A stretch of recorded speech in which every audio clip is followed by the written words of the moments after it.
버려두라, 이런 제목으로 신명기 강해를 이어가겠습니다. 믿음에는 반드시 사랑이 동반이 됩니다. 복음에 대한 참된 지식은 우리의 삶을 보다 풍성하게 하고 여유롭게 합니다. 그것은 복음에 대한 지식이 우리 안에 채워주는 형언할 길이 없는 사랑 때문입니다.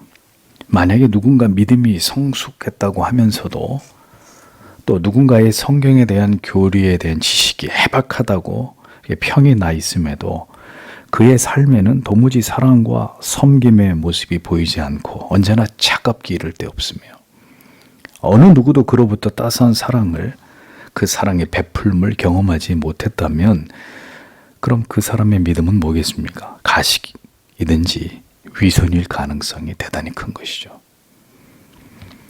성경의 진리를 통한 감화와 그로 인해서 우리 안에 담겨진 그리스도의 사랑은 반드시 하나님과 사람에 대한 사랑으로 표현되기 마련입니다. 흘러넘치는 사랑은 누군가를 향하지 않고 한 사람 안에 머물러 있기만 하는 그런 속성이 결코 아니거든요. 사랑의 속성은 그냥 이렇게 내 안에만 가득 채워져 있고 그것으로 끝나버리는 그것이 아닙니다. 사랑의 속성은 누군가에게 깊이 감화와 감동을 일으키고 나서 그에게서 또다시 누군가에게로 그 사랑이 전달되게 되는 것이 사랑의 속성입니다. 하나님의 사랑을 입은 이스라엘이라는 특별한 공동체이기에 하나님께서는 그들의 삶에서 이것이 나타나고 구현되는 것을 기대하셨습니다. 그러하기에 그들의 삶 속에서 어떻게 이 사랑이 구체화되고 제도화되어서 아름답게 실현되어야 하는지에 관해서 하나님께서는 모세를 통해서 이스라엘 백성들에게 교훈하고 계시는 것을 우리가 볼 수 있는 것입니다. 무엇보다도 하나님의 관심은 언제나 갚을 힘이 없는 가난한 자들이나 약자들에게 향하고 계셨다라는 것을 거듭 이스라엘 백성들에게 하나님께서는 알리고 계셨습니다. 하나님의 긍휼하심과 자비하심, 그 은혜는 언제나 갚을 능력이 없는 인간들을 향하신다는 이 진리를 모든 율법은 드러내고 있는 것입니다. 하나님의 긍휼하심과 자비하심, 그러한 하나님이 가지고 계신 성품과 속성이 결국 하나님의 독생하신 아들을 우리를 구원하시기 위한 대속주로 삼으셨다는 것을 율법은 우리에게 간접적으로 그것을 설명하고 있는 거죠. 그 하나님이 차마 가난한 자들, 연약한 자, 유약한 자들, 그들을 향해 넘치는 긍휼과 사랑, 선함을 가지고 계신 아버지이기 때문에 아무것도 갚을 수 없는, 아무것도 제 힘으로 해결할 수 없는 이런 죄인들, 타락한 인생을 향한 그 하나님의 성품이 결국은 자기 아들을 우리를 대신해서 십자가에 내어주심으로 우리를 건져내시는 것으로, 그 가장 빛나고 아름다운 사랑으로 성경 속에 그리스도의 위치가 그렇게 드러나고 있다는 거죠. 율법은 그것을 보여주는 그림자에 불과한 것이죠. 우리는 하나님께서 말씀하시고 있는 모든 긍휼과 자비의 율법 속에 담겨진 이 하나님의 성품에 그래서 주목해야 합니다. 하나님께서 왜 이러한 법과 제도들을 세워서 이스라엘 백성들에게 지키게 하셨는지 그 안에 담겨진 영적인 의미를 잘 살펴야 하는 것입니다. 그리고 이러한 삶의 내용은 시대를 초월해서 모든 하나님의 백성들이 그들의 삶에서 추구해야 될 모습임을 기억해야 합니다. 이것이 하나님의 사랑을 드러내는 방식이고 세상과 구별됨을 보여주는 그런 모습이기 때문입니다. 하나님께서는 또다시 가난한 자들을 위한 배려와 나눔과 섬김의 규례를 말씀하셨습니다. 19절을 다시 보십시오. 내가 너의 밭에서 너의 곡식을 벨 때 그때 내가 밭에 한 단을 잊었으면 그것을 취하기 위해 결코 돌아가지 말라. 객을 위하여 고아를 위하여 그리고 과부를 위하여 그것이 있을 것이다. 내 하나님 여호와께서 내 손의 모든 일에 너에게 복을 내리시기 위하여. 이렇게 기록이 되어 있습니다. 한 뭇이란 요즘엔 잘 쓰는 말이 아니죠. 한 뭇, 한 묶음, 한 단 그런 뜻입니다. 자, 그러니까 추수를 해서 이미 베어놓은 곡식단을 집으로 옮기다가 잊어버리고 곡식단을 가져오지 않거나 흘리게 되는 경우에 그 곡식을 가져오기 위해서 다시 돌아가지 말아라 하나님께서 이렇게 명령하셨습니다.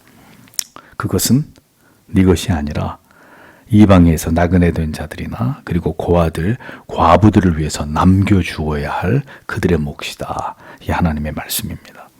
하나님께서 그들을 위해서 버려두라. 다시 찾으러 가지 말고 버려두어라. 이렇게 말씀하셨습니다. 버려두라는 것입니다. 아끼지 말고 그것까지 모두 탈탈 털어서 가져가지 말고 그것은 그냥 내버려두라. 하나님이 말씀하셨습니다. 내 밭에서 난 곡식이라 하더라도 다 내 것이 아니다. 하나님이 그렇게 가르쳐주고 계시는 거예요. 그것 가운데는 다른 이들을 위한 목도 있다는 겁니다. 제가 신명기를 설교하면서 여러분에게 이 말씀을 여러 번 드렸죠. 우리에게 주신 건 다 우리의 것이 아니다. 그러므로 어려운 자들을 위해서 오늘도 나의 소유 가운데 이것은 내 것이 아닙니다 라고 포기하는 것이 여러분에게 지금 단 한 푼도 만약에 없다면 여러분들이 얼마를 버시던 간에 그 중에 일부는 주님 하나님 이것은 제 것이 아닙니다 이렇게 해서 그걸 떼놓고 그것이 내 소유가 아닌 것에 대해서 이렇게 포기하는 것이 내가 벌어드는 금전 가운데 단 한 푼도 없다면 지금 우리는 하나님의 것을 그리고 가난한 자들의 것을 그들의 몫을 도둑질하고 있는 것이라는 거죠. 큰 가게가 그 골목의 모든 상권을 다 장악하고 작은 가게들을 살아남지 못하게 하는 이런 행위들 모두가 이러한 하나님의 자비와 긍휼의 율법을 파괴하는 인간의 탐욕이란 말입니다. 탐욕. 그것은 하나님께서 말씀하신 성도가 살아가는 원리와 배치되는 것입니다. 세상은 온갖 악한 방법을 동원해서 자기들의 이익을 독점하고 기업도 독과점의 횡포로 탐욕을 채우지 않습니까? 그러나 그리스도인들이 만약에 기업인들이라면 그렇게 해서 이익을 얻을 수 없는 거예요. 그것은 하나님의 나라의 원리가 아닌 것입니다. 나의 수입을 어려운 자들과 나누지 않고 매달 내가 버는 돈을 나와 내 가족만을 위해서 사용하는 것은 하나님 앞에 명백한 도둑질이고 여러분들에게 주신 그 하나님의 물질이 점점점 내게서 사라지게 해서 나로 하여금 가난하게 만드는 지름길입니다. 또 탐욕의 죄를 지으면서 지금 살아가고 있는 것입니다. 의심할 바 없이. 그래서 성도 여러분 버려두는 것이 있어야 합니다. 버려두는 것. 누군가를 위해서 그들을 돕기 위해서 그들이 그들의 삶을 이어가게 하기 위해서 내가 힘들어 일하고 곡식을 재배했고 추수했지만 내가 했다고 해서 다 내 것이 아닌 노력은 내가 했어도 이것을 아무런 대가 없이 가져가게 하는 것까지가 우리가 해야 할 일이라는 것입니다. 죄는 우리가 지었는데 그리스도가 우리의 죄짐을 다 지시고 속죄하신 것처럼 일은 우리가 했습니다. 내 밭에서 내가 열심히 피땀 흘려 곡식을 재배했단 말이죠. 그리고 추수했습니다. 그러면 다 내 것이냐? 아니라는 거예요. 누구는 대가 없이 가져갈 수 있는 것이 그 안에 있어야 한다는 거죠. 그것이 성경이 말씀하고 있는 성도의 삶의 원리입니다. 성도가 바른 양심으로 이러한 하나님의 법을 따라서 살아가면서 세상과 빛과 소금으로 살아가는 것만이 우리가 살아내야 할 삶의 모습이고 하나님의 명령이라는 거죠. 하나님의 백성들이 이러한 구별된 삶으로 선을 향하며 살아가지 않을 때 세상은 어떻게 되겠습니까? 세상은 더 급격하게 타락하고 부패하고 더 탐욕적인 곳으로 변하겠죠. 교회와 성도가 하나님의 진리의 도를 따라 살지 않을 때 여러분 세상을 지금 보십시오. 통제불능에 브레이크가 고장난 폭주하는 기관차처럼 자기들의 탐욕을 위해서 달려가잖아요. 이렇게 더 빠른 속도로 멸망을 향해서 달려갈 수밖에 없는 것이다 라는 겁니다. 그리스도인들의 경제관은 바로 이런 것입니다. 나에게 주신 것은 반드시 나누어야 한다. 어려운 자들과. 하나님께서 그렇게 우리가 살아가게, 나만 살아가는 게 아니라 우리가 살아가게 하셨고 그러한 삶 속에서 하나님의 공급하심을 하나님께서 약속하고 계신다는 거죠. 이게 핵심입니다. 우리가 이 하나님의 명령과 법에 순종함으로 버려두는 내 것이 아닌 다른 어려운 자들의 몫을 인정하면서 살아갈 때 여러분, 하나님이 우리에게 놀라운 약속을 주고 계시잖아요. 뭐예요? 내 손으로 하는 범사의 복을 내리시리라. 하나님의 원리를 따라서 살아가라 이거입니다. 어려울 때일수록. 그러면 하나님의 공급하심과 채우심을 경험하게 된다 이거죠. 그런데 인간의 이기적 본성으로 살아가려고 하니 나도 어렵고 남도 어렵고 아무도 좋아지지 않는, 점점 더 어려워지는 세상에서 우리가 살아가게 되는 재앙 같은 일들을 경험하게 되는 것입니다. 20절을 보겠습니다. 내가 내 감람나무를 쳐서 떨어뜨릴 때 너는 결코 내 뒤에 있는 가지들로 가지 말 것이다. 객을 위하여, 고아를 위하여, 그리고 과부를 위하여 그것이 있을 것이다. 이렇게 말씀하고 있습니다. 감람나무가 뭡니까? 올리브나무예요. 올리브나무. 예, 올리브나무. 열매는 기름을 짜서 약재로도 쓰고 식용으로도 쓰고 등화 연료로도 사용을 했습니다. 일반적으로는 보통 소금에 절여서 식용으로 사용하죠. 저도 이게 좋아하는데, 올리브 아시죠 여러분? 요만한 연두색도 있고 포도색 같이 이렇게 진한 검은색도 있고, 유럽에는 여전히 이 올리브가 매우 식탁 위에서 빈번히 사용되는 식재료이지 않습니까? 올리브 나무는 그 가지를 흔들거나 장대로 이렇게 가지를 쳐서 떨어뜨려서 수확을 거둡니다. 그런데 하나님께서 말씀하시죠. 그 나무 가지를 똠 후에 한번 그 올리브 나무에서 올리브를 수확하기 위해서 나무를 흔들거나 장대로 이렇게 다 가지들을 치고 난 다음에 가지를 샅샅이 살펴가지고 남은 올리브 열매가 있는지 없는지 확인하지 말라는 거예요. 살피지 말라는 것입니다. 가지를 흔들고 떨만큼 떨었으면 남아있는 올리브 열매에 미련을 갖지 말고 객과 고아와 과부를 위해서 그것을 내버려둬라. 양보해라. 쳐다보지도 마라. 그걸 다시 또 떨로 돌아가지 마라. 하나님이 말씀하십니다. 곡식과 마찬가지로 하나님께서는 올리브를 모두 수확하지 말고 가지의 그 열매를 이렇게 분명히 남겨두라고 명하고 계십니다. 그러니 여러분 보십시오. 하나님의 이런 말씀은 모두 죄인된 인간들의 본성을 거스르는 말씀입니다. 우리는 모두 이기적 본성을 가지고 있어요. 아낌없이 끌어모으고 탈탈 털어서 내 창고에다 이것을 쌓아두려고 하는 마음이 다 우리가 가지고 있는 마음이에요. 이러한 이기적 탐욕적 본성은 뭡니까? 이 근원이 뭐겠어요? 하나님을 신뢰하지 못하고 있음을 보여주는 증거이죠. 그러니까 조금 더 많이, 더 악착같이 모아야 되고 그것을 채워놓아야, 쟁여놓아야 마음이 편안한 것입니다. 그러나 그것은 하나님께서 주신 것을 가장 악하게 사용하는 예가 되는 거죠. 하나님께서 주신 것은 언제나 나누고 베풀어야 합니다. 그것이 우리에게 하나님께서 공급하시는 원리입니다. 우리에게 하나님이 공급하시는 원리다. 나에게 공급하시는 원리가 아니라, 제 얘기를 잘 들으세요. 우리에게 공급하시는 원리다. 그러니까 여러분 이런 생각 안 해보셨습니까? 아니 그러면은 가난한 자들의 것을 하나님이 직접 채워주시면 되지. 왜 하나님이 그 일을 우리에게 시키느냐? 하나님이 무능하신 신이 아니신데 그 가난한 자들 하나님이 직접 채워주시면 될 거 아니냐. 그런데 여러분 하나님이 그 일을 있는 자들의 손에 맡기셨단 말이에요. 우리에게 맡기셨단 말입니다. 그들을 하나님이 직접 돌보시는 것이 아니라 우리를 통해서, 여유 있는 자들을 통해서 그들의 하나님을 향한 신뢰와 이웃을 향한 사랑으로, 즉 믿음으로 그 일들을 너희가 감당하라는 거예요. 없는 너희 중에 가난한 자, 고아, 과부, 객, 그들의 필요는 너희가 채워주라는 거예요. 하나님이 직접 해주시는 게 아니라.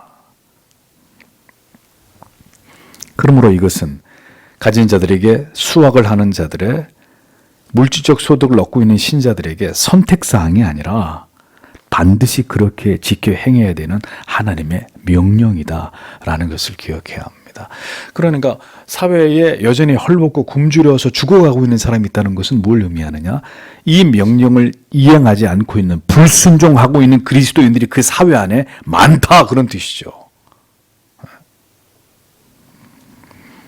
그렇게 하나님은 더불어 살게 하셨습니다. 그렇게 가난한 자들, 돌보아야 할 자들을 우리 가운데 두셔서 우리의 도울 수 있는 힘으로, 우리의 여유로운 마음으로 하나님을 닮은 그 자비와 긍휼과 관용으로 그들의 어려움을 우리가 감당하게 하셨다는 겁니다. 그러므로 모든 신자와 교회들은 언제나 가지지 않은 자들, 어려운 교회들, 어려운 신자들을 돌보아야 되는 책임이 있는 거죠. 이건 의무예요. 명령이에요. 우리가 이 원리를 분명히 우리의 삶 가운데 지켜 행하기 위해서 기도해야 됩니다. 21절을 보겠습니다. 내가 내 포도원에 포도를 수확할 때 너는 내 뒤에 있는 포도를 결코 가차없이 따지 말라. 객을 위하여 고아를 위하여 그리고 과부를 위하여 그것이 있을 것이다. 그리고 너는 내가 애굽 땅에서 종이었던 것을 기억하라. 그러므로 내가 너에게 이 일을 행할 것을 명령한다. 22절까지 봤습니다. 팔레스타인에서는 7월, 8월경에 포도가 있기 시작하면서 9월, 10월경이 되면 이제 집중적으로 수확을 하게 됩니다. 이 말씀은 그렇게 포도가 익은 수확기를 넘기고 난 다음에는 좀 뒤늦게 익는 포도들이 있을 거 아니에요? 그 후에 익는 포도들 수확하지 말고 내버려 두라는 거예요. 역시 그것은 너희들 것이 아니라 객과 고아와 과부들의 몫이다. 하나님이 이렇게 명하셨습니다. 자, 오늘 보십시오. 세 가지 작물, 곡식, 올리브, 포도. 하나님께서는 모두 동일한 명령을 통해서 너희들이 먹는 것들을, 그러니까 그들도 먹게 하라 이겁니다. 즉 모든 것에 있어서 종류대로 우리에게 일용할 양식을 주시는 하나님의 은총을 모두가 함께 누리게 하라. 이게 하나님의 명령의 핵심입니다. 곡식만 그렇게 하는 게 아니에요. 곡식만. 내가 먹는 올리브도, 내가 먹는 포도도 똑같은 방식으로 그들의 몫을 떼어 놓으라는 것입니다. 구체적인 품목까지 하나님이 모두 정해서 말씀하십니다. 성경은 대표적으로 세 가지만 얘기했지만 다른 수확물도 마찬가지겠죠. 나에게 필요한 것이고 내가 먹는 것이면 그들에게도 필요한 것이고 그들에게도 먹게 하라는 것입니다. 가난한 주제에 밥이나 먹어. 밥만 먹어. 뭘 다른 걸 먹어. 뭐 스테이크 이런 거 먹으려고 그래. 그냥 밥이나 먹어. 그러면 안 된다는 거지. 예를 들자면. 그들도 스테이크를 먹을 수 있는 입이에요. 우리만 스테이크를 먹을 수 있는 입이 아니라 그들은 라면만 먹어야 되는 입이 아니란 말이죠. 매일매일 짜장면만 먹어야 되는 입이 아니라고요. 가난하고 어려운 자들은 곡식만 먹어야 되고 올리브나 포도는 먹을 자격이 없는 그것이 아니라는 것입니다. 그러니까 가진 자들이 누릴 수 있는 것들을 가질 수 없는 능력이 없는 자들에게까지 그 혜택이 돌아가게 하라는 것입니다. 풍족하진 않을지라도. 그러니까 나만 누리고 타인이 누릴 수 없는 것은 나도 누리지 말라는 거예요. 나만 독점해가지고 이건 그리스도인으로서 합당한 것이 아니라는 거예요. 나만 누리고 다른 사람은 못 누려. 이런 건 너도 누리지 말라는 거예요. 이 말씀을 더 확대해서 해석하면. 나도 누리고 누릴 수 없는, 누리기 힘든 사람도 누릴 수 있게 하라는 것이 하나님의 뜻입니다. 그분의 자비이고 긍휼입니다. 구원받을 자격이 있는 사람만 구원받고 나머지는 그런 게 아니잖아요. 하나님의 구원은, 하나님의 사랑은. 간혹 성도님들에게 목사가 과중한 대접이나 선물을 받을 때 저는 이런 생각을 하게 됩니다. 이런 귀한 것을 이런 분들을 통해서 내가 얻거나 맛보거나 받지 못하면 이게 내 능력으로 이게 구경이나 할 수 있는 이런 것들인가, 이런 생각이 자연스럽게 드는 거죠. 내 능력으로 상상이나 이런 데서 내가 밥을 먹다니 이거 있을 수 없는 일이다, 이런 생각이 들죠. 주께서는 뭐라고 말씀하셨습니까? 남에게 대접을 받고자 하는 대로 너도 남을 대접해라 말씀하셨잖아요. 가난하고 어려운 자들이라고 해서 차등을 두어서 나는 도저히 먹을 수 없는 것을 주거나 내게는 전혀 필요치 않은 것을 주는 것이 아닙니다. 그건 사랑이 아니에요. 나에게도 매우 요긴하고 좋은 거, 가치가 있는 거, 아주 귀한 거, 그걸 나누는 거예요. 이건 당신 몫입니다. 그냥 거저 아무 부담 갖지 말고 받으십시오. 이건 당신 몫입니다. 뭘 주는데 고장 난 걸 주는 거죠. 또 다 떨어진 거, 헤어진 거, 옷을 주라니까 다 떨어져서 입지도 않은 거, 이런 거 주고, 나는 별로 먹고 싶지도 않은 거, 버리려고 하는 거, 이런 거 주는. 내 밭에서 나도 먹는 그것을 그들에게도 먹게 하는 것입니다. 일부만이 아니라 내 밭에서 나는 곡식, 과일, 모든 것에 대해서 그들과 함께 나누라는 것입니다. 이것이 바로 하나님의 사랑과 자비를 전하는 선행이라는 거죠. 하나님께서는 모든 자들에게 동일한 그리스도의 사랑을 베풀어 주셨습니다. 하나님은 공평하신 하나님이십니다. 모두가 하나님의 은혜 아래서 그 사랑 가운데서 하나님께서 공급하심 속에서 살아가게 하셨습니다. 하나님은 모두를 동일하게 사랑하시지만 동일한 분량으로 획일적으로 모든 것을 다 주시지는 않았습니다. 분명 성경을 보면 능력에 따라서 더 많은 것을 얻을 수가 있는 사람이 있고 더 적은 것을 혹은 아무것도 얻을 수 없는 경우도 있도록 만드셨습니다.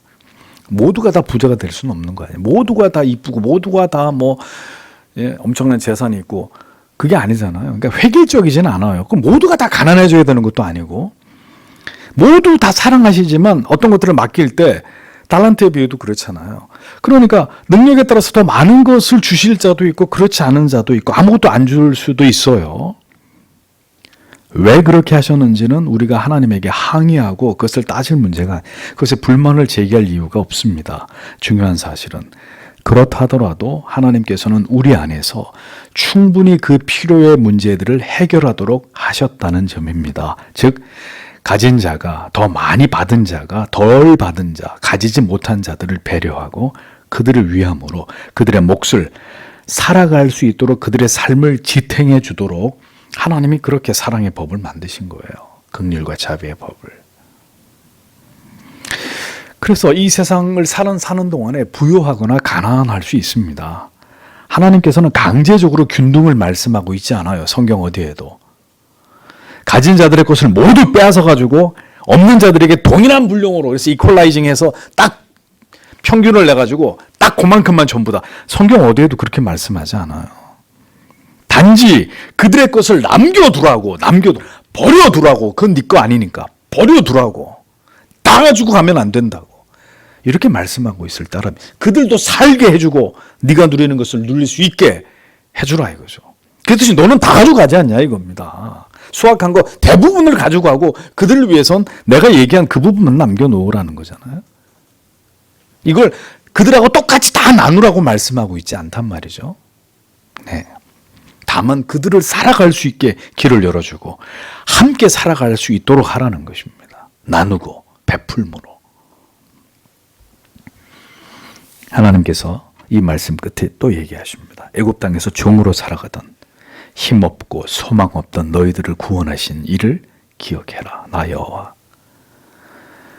그러면서 하나님이 이게 내가 너희에게 주는 명령이다. 이렇게 말씀을 하시죠. 하나님의 마음, 하나님의 그 사랑, 하나님의 그 긍휼하심과 자비하심.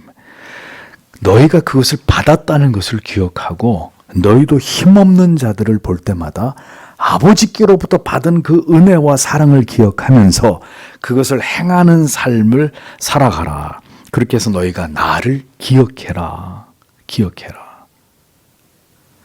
이 진리가 여기에 담겨 있는 것입니다. 힘이 없는 자들, 살아갈 소망이 없는 자들, 애굽의 노예였던 자들, 누구의 도움이 아니면 그 삶을 이어갈 수 없었던 자들, 애굽의 앞자리에 있었던 이스라엘이죠. 그리고 감당할 수 없는 죄의 형벌과 율법의 무거운 짐 아래서 소망 없이 살아가던 누굽니까? 우리들입니다. 우리들. 그 짐을 우리를 대속하신 하나님의 아들을 통해서 덜어주신 그 하나님의 은혜와 그 사랑을 기억하면서 살아가라는 것입니다. 누구를 보면서요? 힘없는 자들을 보면서, 약한 자들을 보면서 그들이 우리였다. 그들이 우리였다. 그런데 하나님이 그런 우리를 구원하셨다. 사랑해 주셨다. 값없이 베풀어 주셨다. 아무것도 없이 우리는 거저 받은 자들이다. 이 사랑의 율법을 실행해서 살아가는 동안에 늘 그것을 기억하면서 살아가라는 것입니다. 우리는 절대로 잘난 존재가 아니라는 거예요. 언제나 하나님의 마음, 그 마음이 부어진 결정체인 아들의 십자가, 우리가 언제나 기억하며 그 사랑 때문에, 그 은혜 때문에 오늘도 하나님이 명하시는 긍휼과 자비를 행하는 삶을 살아가도록 하나님은 그것을 우리에게 당부하셨고 명령하셨고, 그렇게 살아가는 삶이 바로 그 하나님을 영원롭게 하는 삶이다 라고 말씀하고 계시는 거죠. 그러므로 오늘도 우리는 하나님의 그 마음을 우리에게 부어주셔서 우리도 하나님 그 마음으로 이와 같은 말씀을 지켜서 살아가도록 하나님이 오늘도 우리를 도우시기를 이 밤에도 기도하시고, 그런 삶으로 하나님을 기쁘시게 하는 우리가 되게 해주시기를 마음에 깊이 새기고 돌아가시는 여러분들이 되시길 바랍니다. 기도하겠습니다.